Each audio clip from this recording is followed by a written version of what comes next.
Hey everybody, hope you're doing well tonight. This is Steve with 123 Focus Hypnosis. I'm going to do a tutorial on linking your domain name to GoFunnelbox.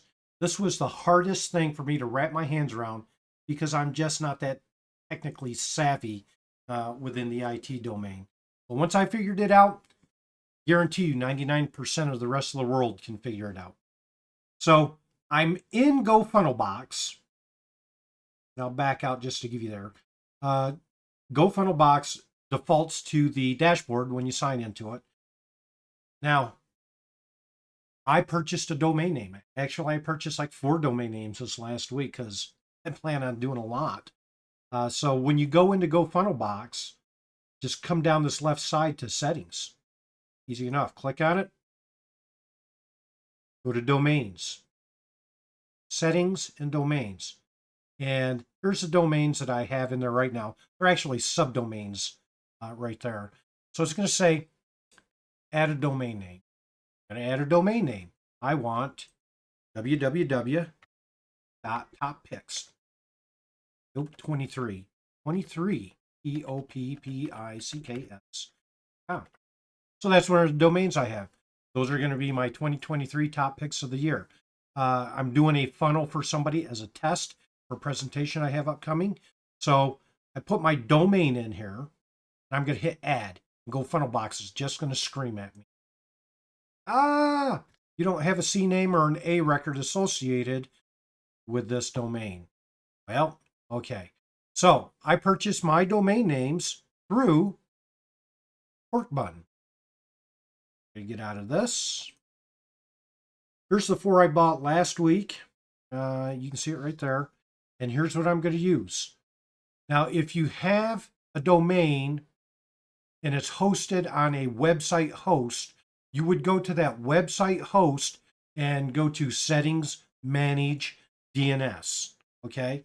Because I'm not hosting a website, I'm just going to use my funnel as my website per se. That I don't have a need for a host. That's another annual subscription that I can do without. So I come into Pork Bun where I purchased my domain name and I just click DNS here. And so again, I'll just back up. If your website is hosted on a domain, say Hostinger, you're going to go to Hostinger, settings, manage, and DNS, and you'll go in there and you'll find something very similar to this. It's actually more intuitive than this. So I'm going to come in here and I'm going to add an A record. It's going to say, what is your host? Here's something that's not intuitive at all. You see this .23toppicks.com.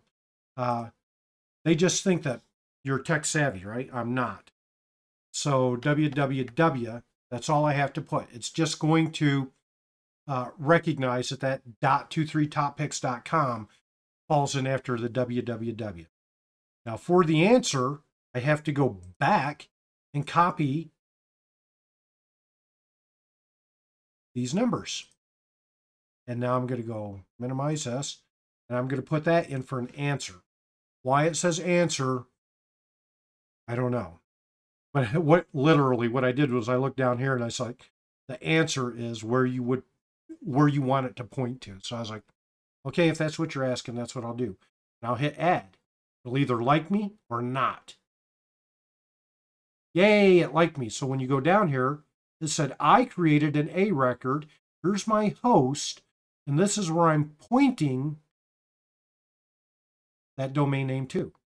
So when I finish my funnel and I assign that funnel name, the funnel name will be my subdomain to this domain, and I should be able to just copy and paste it in and test it out. So I'm done there. So I just go back to GoFunnelbox and I say, okay, where it was screaming at me, I'm just going to go ahead and hit add again. Sometimes they say it takes time, but usually when it's an A record, it does not. Adding, bam, done. Select a domain, pretty cool. Select funnel for domain. I don't have a funnel built for this yet, so I am not going to do that. That was it for connecting your domain name. Now, when I build my funnel and forms and everything, I'll integrate them and link them all together, and you'll see it work on each step of the way. So I'm going to do a video each step of the way. This was just happened to be number 1. Get your domain name, link it to GoFunnelBox. You don't have to do it in that order. This is just the order I'm showing you, so you can do it any way you want. All right, everybody have a good evening. Stay warm, stay cool. So I'll see you in a bit.